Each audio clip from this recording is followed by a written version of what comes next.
कैसे परखते हैं समाज को और फिर आलोचना में उतरते हैं आहिस्ते से। प्रियंकर जी आलोचक हैं, लेकिन मैं और मेरी पत्नी दोनों उनकी कविताओं के बहुत बड़े फ़ैन हैं। विनय के बाद आना भी इस मंच पे बहुत मुश्किल काम है, क्योंकि विनय बहुत अच्छे वक्ता हैं और मेरी सारी किताबों के विमोचन में उनका व्यक्तिगत प्रभाव रहा, हाथ रहा। मृत्युंजय जी यहाँ पे हैं और उनका साथ हमेशा रहा है, उनका स्नेह हमेशा रहा है। नीलकमल रहे हैं, और बट इन सब से जितने भी लोग हैं, आप लोग सब लोग सुधीजन हैं यहाँ पे, उन सब में विशेष कुछ लोग हैं जो अरुण कमल जी के साथ पटना से अरुण जी को अकेले नहीं आने दे रहे हैं। उनके साथ राजेश कमल, अंशित और गुंजन और सब पूरा परिवार पटना का बना। सबसे अच्छी बात है कि नीलांबर का एक बहुत महत्वपूर्ण फंक्शन संभवतः तीसरा वो इसी सभागृह में हुआ, जिसमें अविनाश दास, मनीषा, गीता जी सब लोग थे, और एक हमने फिल्म भी यहाँ पे चंदन पांडे की किताब पर आयोजित किया था। तो यहाँ बैठे बैठे मैं बहुत सारी यादों में टहल रहा था कि संभवतः हिंदी का इतना बड़ा कार्यक्रम नंदन में होना गौरव की बात थी हम सब के लिए, और आज बैठे बैठे दोबारा ये मौका अनिला के कारण मिल रहा है। तो बहुत बहुत शुक्रिया। अब मैं वापस आऊँगा जिस काम के लिए मुझे यहाँ बुलाया गया है। तो पहली बात मैं ये कह दूँ कि हर कवि जिसका पहला संग्रह होता है उसकी एक अपनी यात्रा होती है, और अनिला की उस यात्रा का मैं साक्षी रहा हूँ, क्योंकि हम लोग दोनों लगभग एक ही समय में साहित्य में आए, और नीलांबर में हम लोगों के बहुत सारे साथी थे जो लगभग एक साथ ही हम लोग साहित्य को समझने की शुरुआत की, और हम लोग दूसरे से सीखते रहे। उसमें एक साथी अनिला भी है। शुरुआत की जो हड़बड़ाहट होती है हर कवि की, किताब को छपने में और जल्दी से कविता संग्रह में बदलने में, उस बचपने को मैंने देखा है अनिला के अंदर, और उस शिशु को बहुत मैच्योर होते, बहुत परिपक्व होते भी देखा है।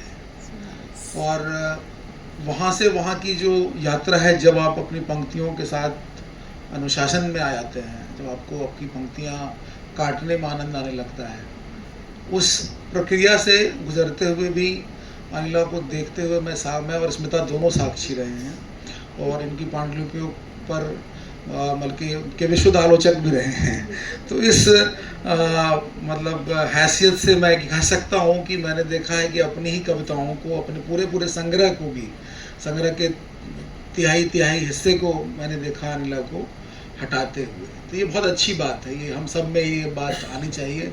कविता कितना परिपूर्ण होती है, कितनी पूर्ण होती है, ये बात अलग है, और हम उस प्रोसेस में आगे रोज बढ़ रहे हैं, ये ज़्यादा ज़रूरी बात हम सब के लिए। तो मैं उस बात के लिए अनिला को बहुत बहुत बधाई देना चाहता हूँ। इसी के साथ बधाई देना चाहता हूँ कि आज इतना बड़ा हिंदी साहित्य, अगर मैं उसको एक विशाल पेड़ कहूँ, तो उसमें मैं आज कम से कम एक कवि की जो एक पत्ती की तरह देखता हूँ कि वो कम से कम एक पत्ती अखवा रही है, उसका स्वागत करना चाहिए हम सबको। तो अनिला, आपका बहुत स्वागत है।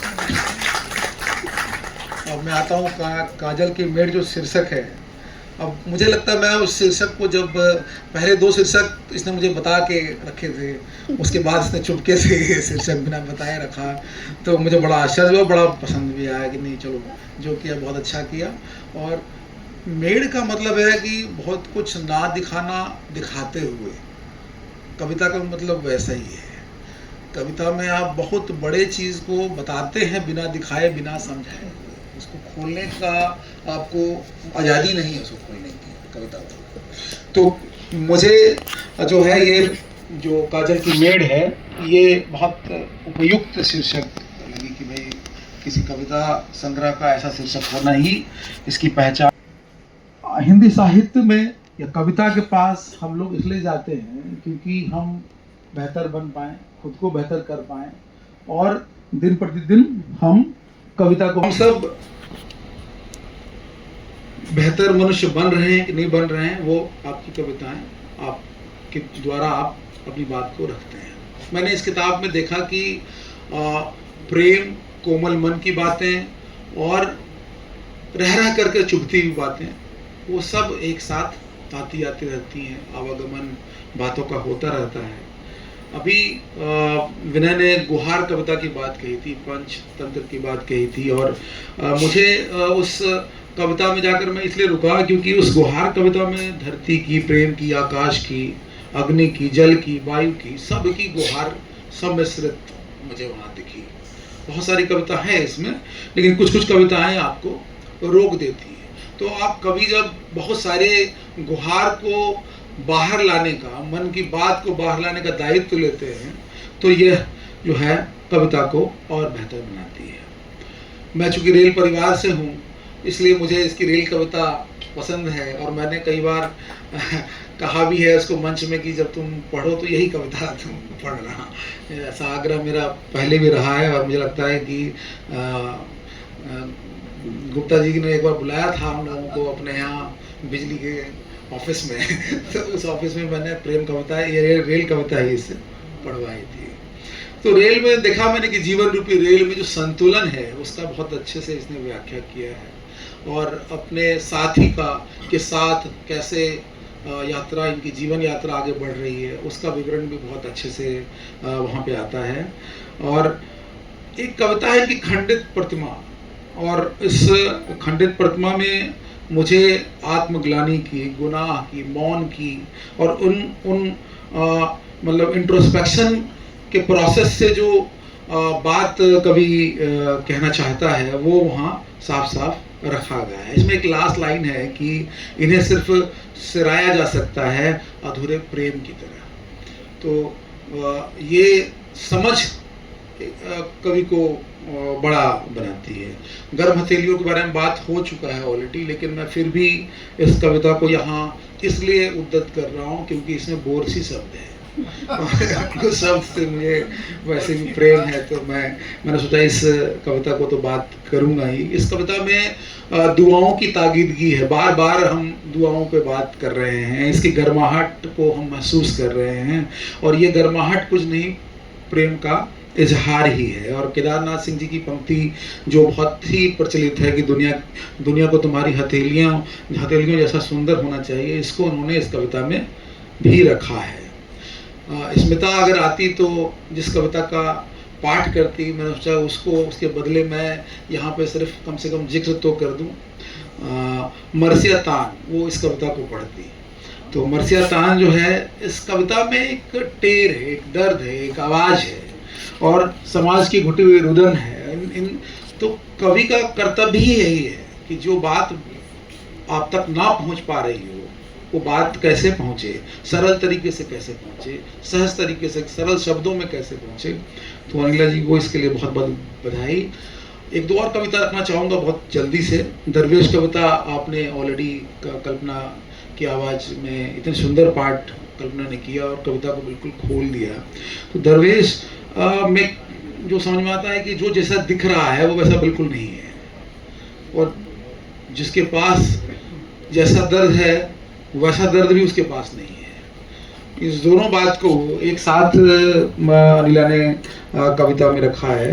तो इसीलिए निदा फाजली से लेते हुए मैं अनिला तक आऊँगा कि मतलब एक सीख है यहाँ पे कि जिसको देखो दो चार बार पलट के देखो कैसा है आदमी ये इसलिए मैं उसको और इसको मिला करके नई पंक्ति की बात कर रहा हूँ। और अंत में संग्रह की अंतिम कविता है एक लोहार की। तो एक लोहार की के सुनने के बाद आपको कुछ कहने की जरूरत नहीं है कि एक लोहार की क्या कहना चाहेगा आदमी। और मतलब जो है अलग अलग बिंबों की मदद से कवि जो है वो लड़कियों को प्रेरणा दे रही है कि आपको कैसा होना चाहिए, आपको ऐसा होना चाहिए, आपको ऐसा नहीं होना चाहिए, आपको एक रात में हर श्रृंगार के जैसा गिर नहीं जाना चाहिए, झर नहीं जाना चाहिए। बहुत सारी चीज़ें उड़ान भरने की बात करती हैं। और शिला में जैसे शिला लेख लिखाया था वैसे अपने आप को बात करती है, हम हैं वहाँ पे बने रहें। और ऐसे पहाड़ से निकलती नदी की बात करती है जो कि रेगिस्तान की प्यास को बुझा दे। कविता की बात अब मैं थोड़ा सा विनय मिश्र से चीज़ों को उधार लेते हुए थोड़ा सा बताऊंगा कि अनिला की कविताओं में जो चीज़, ऑल्दो मैं बार बार देखता रहा हूँ इस कविता को, फिर भी मैं कहना चाहूँगी कि बहुत सुंदर कविता को जहाँ ठहर जाना चाहिए वहाँ पे अपने आप को ना रोक पाने से जो खलल पैदा होती है वो सारी कविताओं के अंत में है। तो जैसा उन्होंने विनय ने बताया कि आप सारी कविताओं पे बात करें, जैसे अभी कल्पना ने एक पुरुष विमर्श की बात की थी, मैं सर से बोल रहा था अरुण जी से कि तुम क्या करती हो बोल के मामला वहीं खत्म हो गया। तुम क्या करती हो बहुत बड़ा प्रश्न है, कविता बहुत बड़ी है वहां तक।